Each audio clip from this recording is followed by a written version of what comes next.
warra gadaa karrayyuu galabaa dullachatu tagadaa michilleetii qabamuun namoonni 14 erga ajjeefamanii booda namoonni 25 hanga ammaatti sabuuteen isaanii hin beekamne. Ajjechaa sookaneessa abbaa bokkoo abbaa gadaa fi goota korma garaa hidhan irratti waraana biltsiginnaatiin raawwatameen kan rifate hawaasni karrayyuu lubbuun jiraachuu miseensota tuuta gadaa michillee 25 hanga ammaatti hin argamin kana shakkaa jiraachuu jiraattonni himan. Gama biraatiin ammoo namoonni kunneen gara aanaa boosat naannawa magaalaa Olancitiitti kaampii waraana Soogiddoo jedhamutti hidhamanii jiru. Odeeffannoon jedhus Oromiyaa Miidiyaa Neetwork dhaqqabee jira. Godina Wallagga Bahaa aanaa giddaa ayyaanaa fi naannoo isheetti hidhattoota finxaaliyyii Amaaraa murna aangorra jiruun deeggaramaniin gochi duguggaa sanyii dhalattoota Oromoo irratti raawwatamu OMN jiraattota naannoo irraa qulqulleeffate. Ajjechaa jumlaa hidhattoota kanaan raawwatameen namoonni dhibbaan lakkaa'aman lubbuu isaanii dhabutu himamaatii jira. Hidhattoonni kunniin meeshaalee waraanaa ammayyaa qaamni aangorra jiru harka lafa jalaatiin hidhachiiseen uummata fixaa jiran kan jedhan jiraattonni ajjechaa uummata kana irratti raawwatamu gochaa kana dhaabsuuf qaamni birmate tokkollee kan hin jirre ta'uu OMN'tti himaniitii jiru. Ajjechaan kun aanaalee ollaa naannichaa Karaamuu, Amuuruu fi kanneen biroottis itti fufee jiraachuun beekameetii jira. Qeerroon magaalaa Adaamaa ajjechaan yeroo ammaa guutuu Oromiyaa keessatti raawwatamaa jiru duula duguggaa sanyii dhala Oromoo balleessuuf murna sirna nafxanyaa leellisuun karoorfameedha jedhan.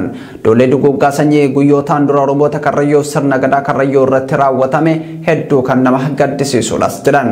Haleellaa xayyaaraa tibbana Oromoota Walloo, Wallaggaa fi Gujii irratti raawwatamu kan yaadachiisan qeerroowwan kunniin kun hunduu carraaqee sirna gita bittaa nafxanyaa deebisuuf taasifamaa jiruuti jedhan. Ajjechaa warra gadaa yookaan jila karrayyuu irratti raawwatame taatee gaafa calii calanqootiin adda baasanii ilaaluun nama dhibas jedhanii jiru.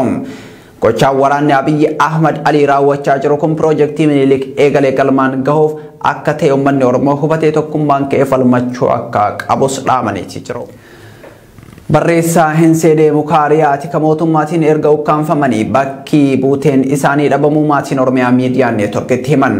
Obbo Hinseenee Mukaariyaa kaleessa muddee 4 bara 2021 bakka hojii isaaniitti humna tikaan erga qabamanii booda manni jireenya isaanii qaamolee nageenya biltsiginnaatiin sakattame akka ture maddii Oromiyaa Miidiyaa Neetwork dubbisee himeetii jira. Obbo Hinseenee Mukaariyaa bakka hojii isaanii Finfinnee naannoo buufata Awutoobisiitii qabamuu isaanii kan himu maddii Oromiyaa Miidiyaa Neetwork kun qaamoleen isaan qaban uffata siivilii kan uffatanii fi baay'inaan nama 4 akka turan hima. Dabaloonni biltsiginnaa aangoo sirnichaa tiisuuf jecha uummata gidduutti garaagarummaa fi wal shakkiin akka uumamu taasisaa jiran gocha isaanii irraa of qusachuu akka qaban qeerroon Oromoo hubachiise. Finfinnee fi naannoo isheetti hidhaan eenyummaa namaa fi bakka dhalootaan adda foon raawwatamu itti fufeetii jira. Holola garaagaraan hawaasa burjaajessuun uummanni ija sodaan akka wal ilaalu taasifamaa jira kan jedhan qeerroon gochoonni akkasii atantamaan dhaabbachuu akka qabu gaafatanii jiru. Odeessa gama baha Oromiyaatti arganneen Harargee lixaa mi'eessoo magaalaa Asaboot keessatti guyyaa kaleessaa irraa jalqabee waraanni mootummaa namoota kararraa qabuun dirqaman gara adda waraanaa erguuf sochitti jiraachuu dhagahame. Namoonni isaan qabaa turan hundi wayita didanii harkaa bahanitti ammoo deebisanii adamsaa akka jiran OMN odeeffateetii jira. Kanaaf dargaggoonni bakka oolaniif bulanitti of eeggannoo cimaa akka godhan dhaamameetii jira. Gama biroon magaalaa mi'eessootti milishoonni bifa haaraan leenjii fudhatanii bobbaafamaa jiraachuu kan himan maddeen odeeffannoo keenya. Milishoonni bobbaafaman murna umrii isaa dhume tiksuuf hawaasa ofii dararraa of qusatanii gara mooraa qabsootti akka dabalaman yaamicha dhiyeessanii. Odeessaa waraanaatiin tajaajila kominikeeshinii biltsiginnaa ibsa sanbataa kaleessa muddee 4 bara 2021 galgala baaseen waraanni isaa magaalota garaagaraa TPLF'n qabamee ture deebisee to'achaa jiraachuu ibse. Addoota waraanaa gaashanaa warra iluuf gama kamiseetiin magaalota garaagaraa to'achuu kan ibsee biltsiginnaan haa ta'u malee ibsa gama waraana biltsiginnaatiin kennamu kun holola caasaa sirnichaa diigamaa jirutti abdii horuuf taasifamuudha jedhu maddeen keessoo sirnichaa.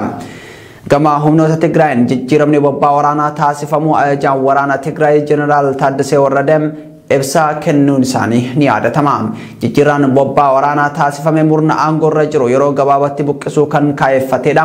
Abiyyi Ahmad humna namaa fi teeknooloojii kamiyyuu yoo hidhate bu'aa waraanaa kana jijjiiruu hin danda'u jedhanii jiru hoogganaan waraana Tigraay kun.